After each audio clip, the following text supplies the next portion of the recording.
하나님 말씀 신약성경 고린도후서 12장 7절에서 10절입니다.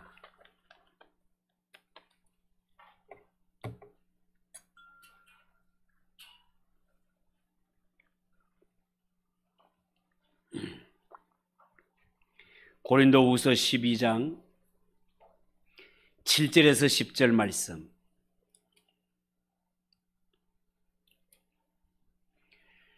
찾으셨으면 한 절씩 교독합니다. 7절입니다. 여러 계시를 받은 것이 지극히 크므로 너무 자만하지 않게 하시려고 내 육체에 가시고 사탄의 사자를 주셨으니 이는 나를 쳐서 너무 자만하지 않게 하려 하심이라.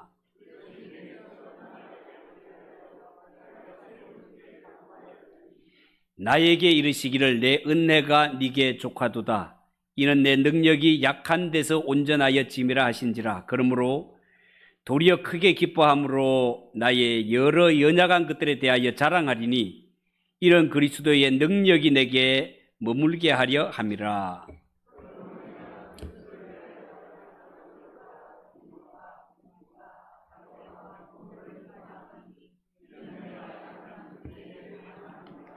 아멘.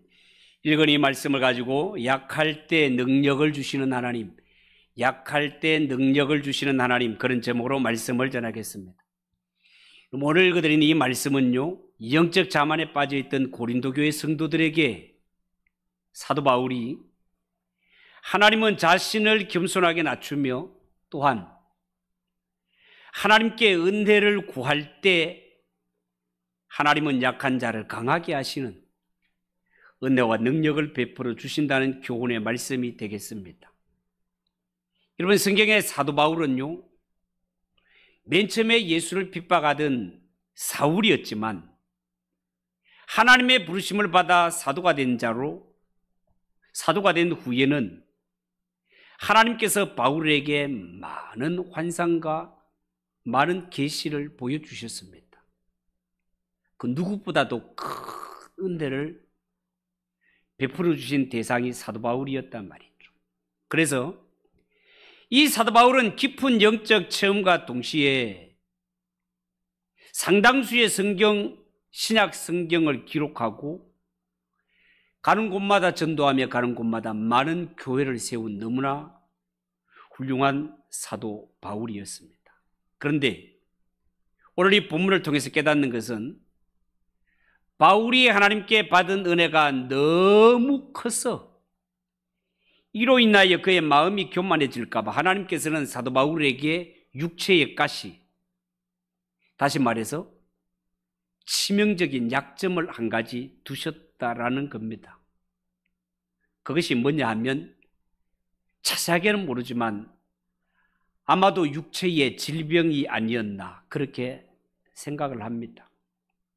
여러분, 오늘 이 성경에 보면 사도 바울이 자그마치 3번씩이나 육체의 가시가 내게서 떠나가게 해달라고 간절히 기도했다라고 그렇게 표현합니다.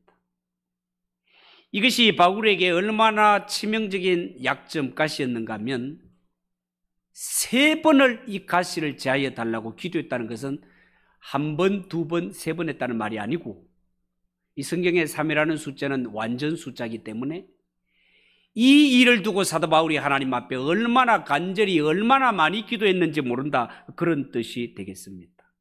그런데 성경에 보면 하나님이 사도 바울이 육체의 가시를 두고 이렇게 간절하게 이렇게 호소하며 이렇게 매달렸건만 이 사도 바울의 기도를 쉽게 들어주지를 않습니다.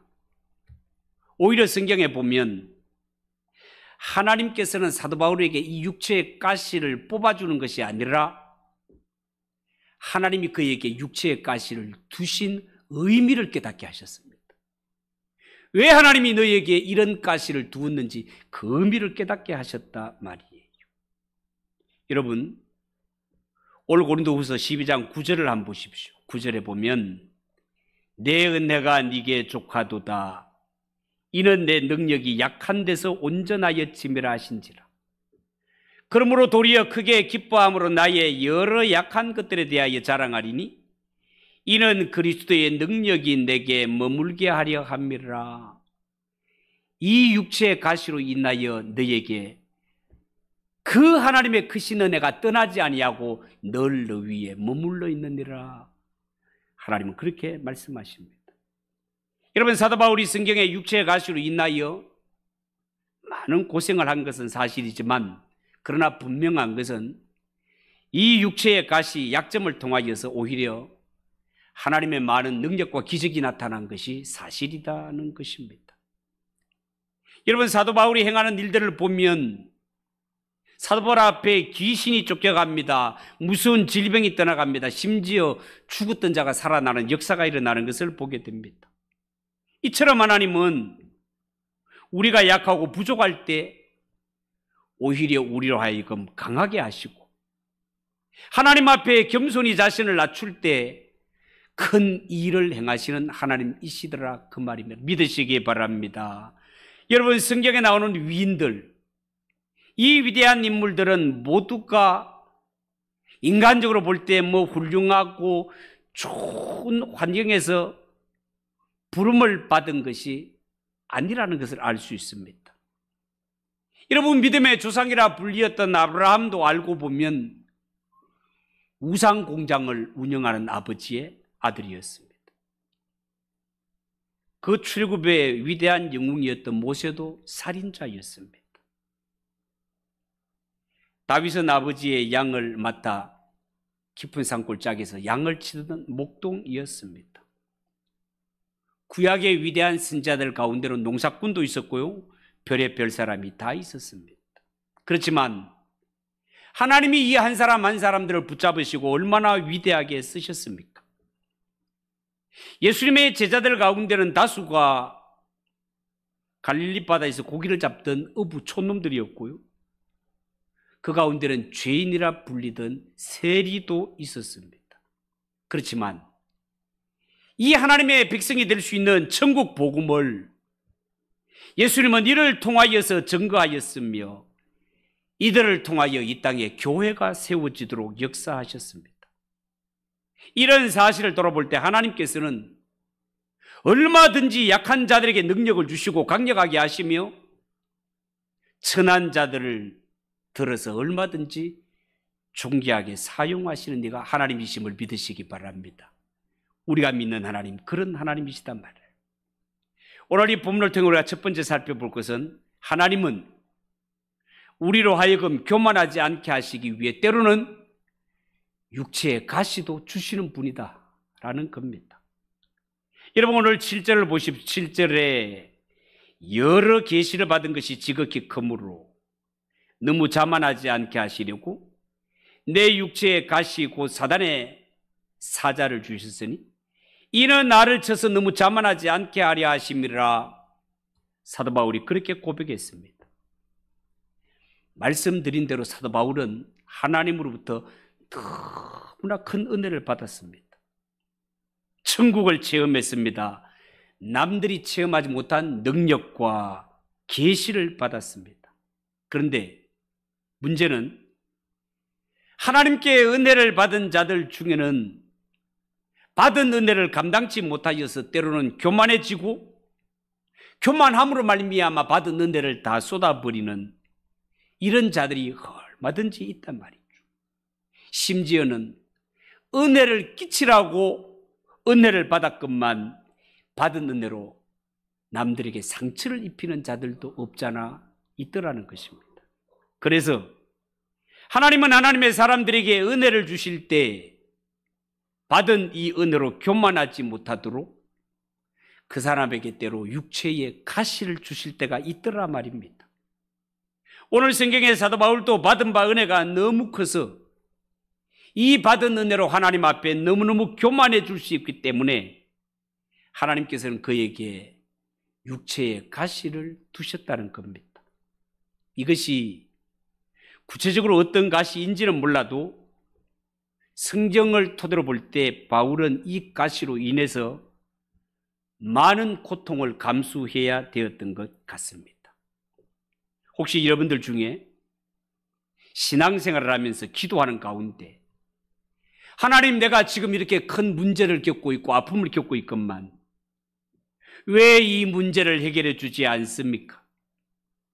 왜 내 인생에, 내 신앙에 이런 가시를 주셨습니까? 이런 의문을 갖고 사는 자는 없습니까? 여러분, 우리가 하나님의 자녀고 예수를 믿는 자들이지만 예수 믿는 성도들 가운데도 부부 가운데 갈등이 일어날 수도 있고 여러 가지 고난이 생길 수도 있습니다. 이 문제를 두고 사도 바울이 한 번, 두 번, 세 번 끊임없이 기도했건만 하나님의 응답이 긍정적으로 오지 않는 것처럼 내 당하는 이 어려운 문제를 두고 하나님 앞에 기도했지만 내가 원하는 기도의 응답이 오지를 않습니다.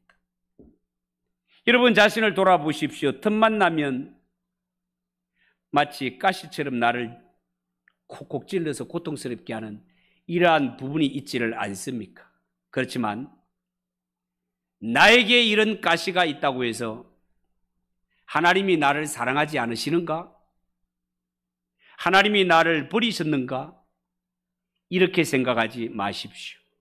어쩌면 우리는 하나님이 주신 그 가시 때문에 더 기도하게 되고 그 가시 때문에 하나님을 더욱 의지하고 있을지도 모릅니다. 그런 의미에서 우리가 살아갈 때 존재하는 육체의 가시는 무조건 부정적으로 볼 것이 아니다 말이에요.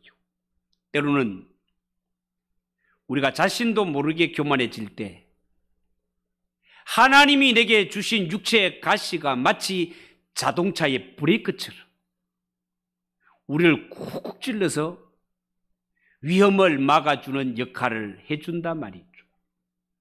여러분, 만약에 자동차에 브레이크가 없다면 어떻게 되겠습니까?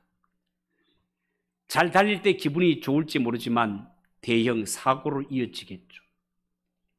하나님이 우리에게 주신 육체의 가시가 때로는 우리의 삶에 적당한 브레이크가 되어서 우리로 하여금 겸손하게 만들어주고 매사에 신중할 수 있도록 조절해 주니 이 가시조차 얼마나 감사한 일이냐 그 말이에요.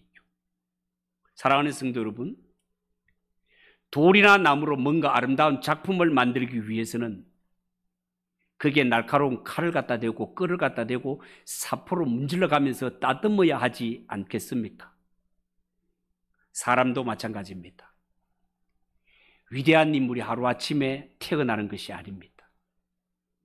한 사람의 위대한 사람이 등장하기까지는 고난 없이 되어지는 법이 없습니다.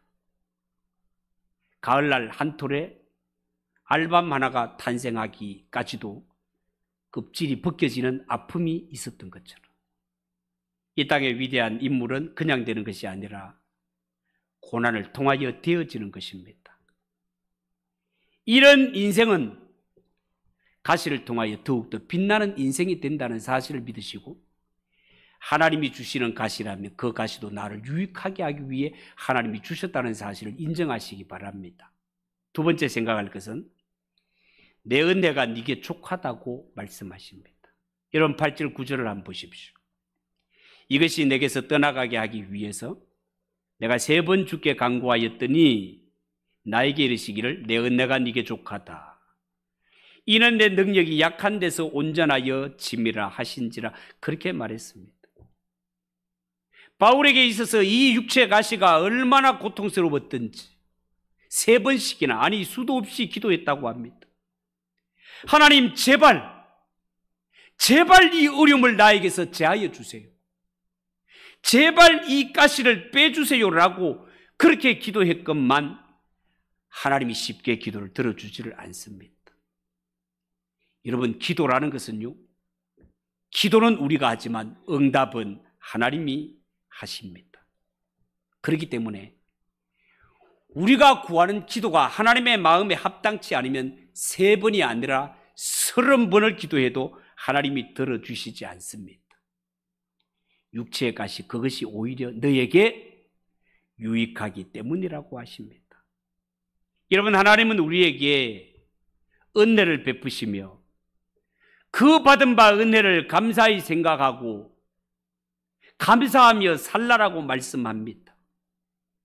현재 나에게 나를 찌르는 가시가 있고 모든 형편이 내 마음에 들지 않는다 하더라도 하나님은 감사하며 살라고 합니다. 왜냐하면 우리는 약한 데서 온전하여지기 때문이라는 것입니다.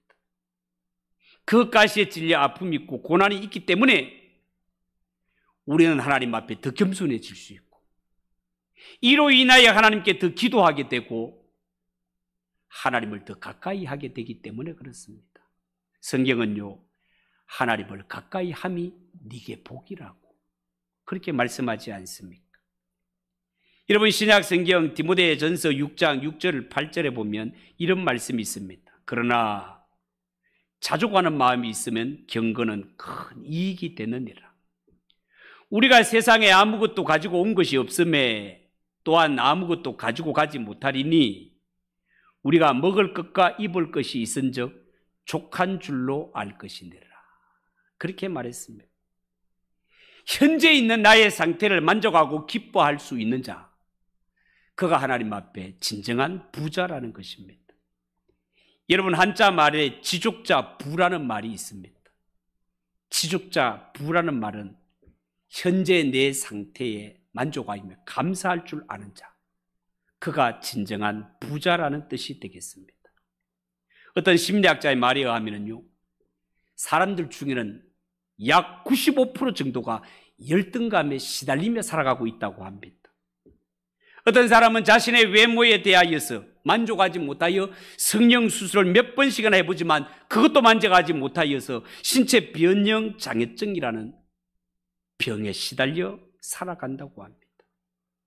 하나님은 말씀하시기를 사람은 외모를 보지만 나 여호와는 중심을 본다 분명히 말씀하셨건만 이 땅에 많은 사람들은 마음장, 믿음장에는 관심이 없고 오직 얼굴장, 몸장에만 관심을 두고 사는 것 같습니다.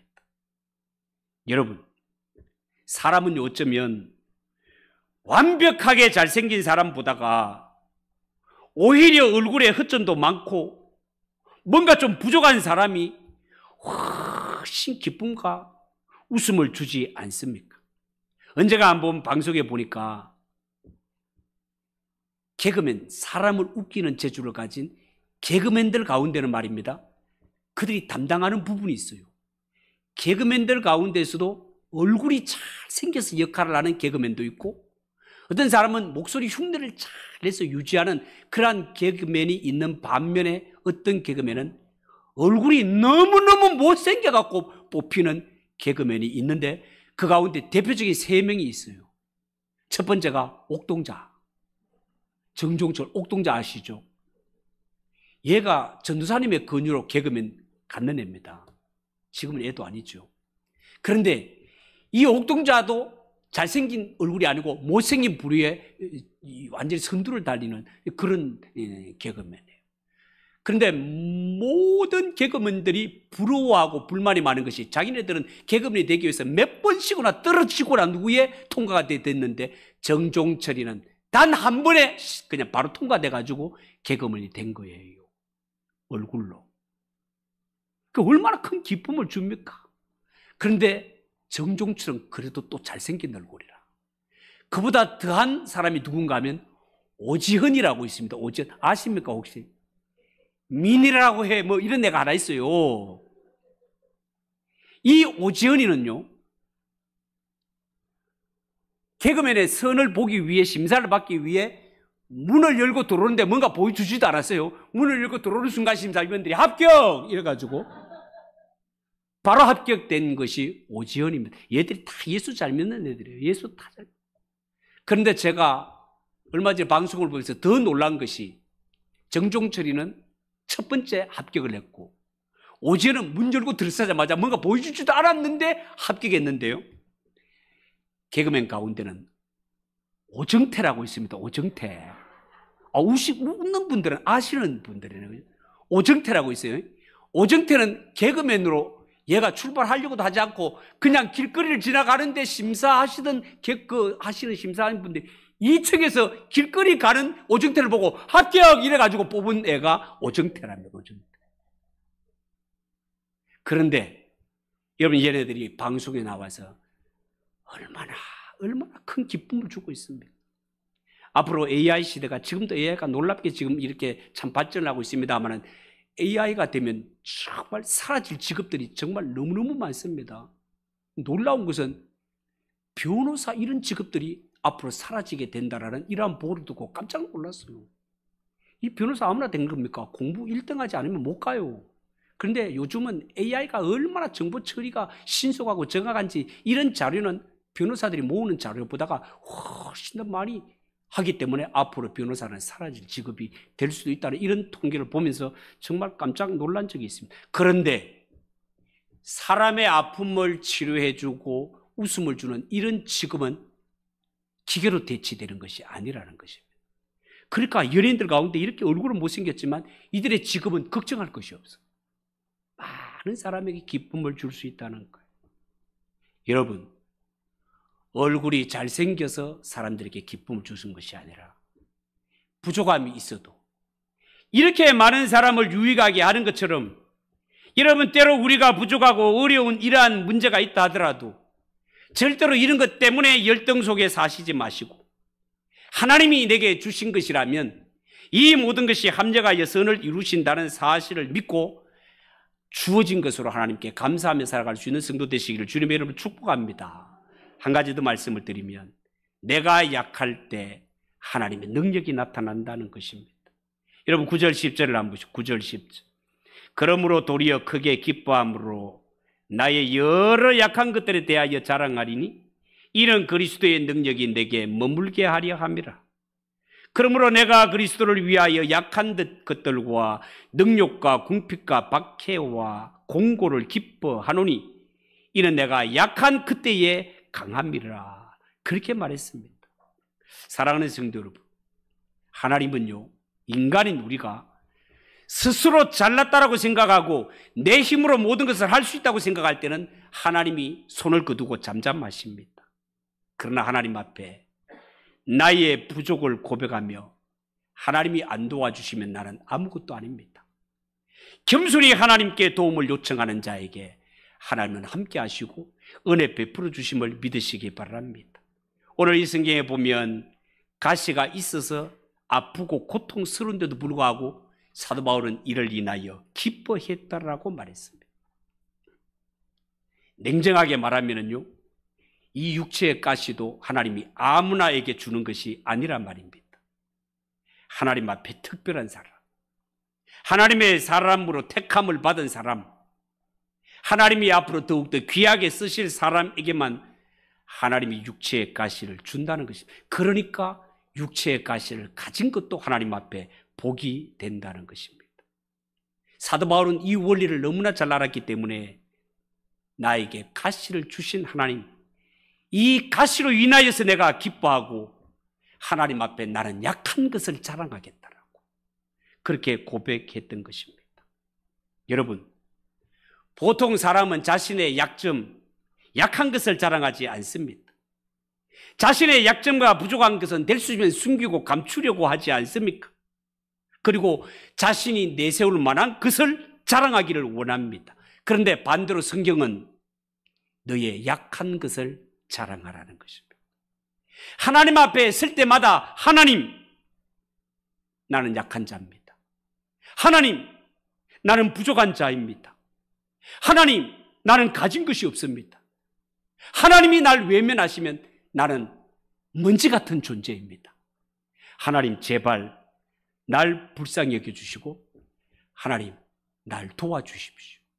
이런 마음으로 살아갈 때, 이런 자세로 살아가는 사람을 보는 사람마다 사람들은 그 사람을 겸손하다 여길 것이요, 하나님은 나 부족합니다, 도와달라고 손 내미는 그 손을 붙잡아 주셔서 하나님은 한량없는 은혜 베풀어 주심을 믿으시기 바랍니다.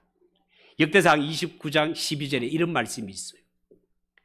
부와 기가 주께로 말미암고 또 주는 만물의 주제가 되사 손의 권세와 능력이 있사오니 모든 사람을 크게 하심과 강하게 하심이 주의 손에 있나이다. 사람을 존귀하게 하고 멸하시는 모든 주권이 하나님의 손에 있다고 합니다. 하나님이 우리에게 주신 것이라면 감사함으로 받으면 버릴 것이 하나도 없음을 믿으시고 바울의 고백처럼 육체의 가시도 나를 위한 것으로 여기고 더욱 겸손하게 더욱더 하나님께 가까이 나아가 간구할 수 있는 그런 저와 여러분 되시기를 주님의 이름으로 축복합니다.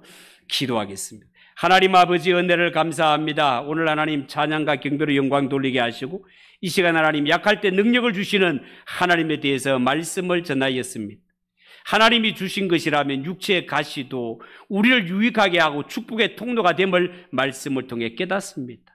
우리에게 어떤 약점이 있는지 감추고 숨기는 것이 아니라 이 육체의 가시를 통하여 더욱더 겸손하게 기도함으로 하나님께 존귀하게 쓰임받는 우리 성도들이 되게 하옵소서. 예수님의 이름으로 기도하옵나이다. 아멘.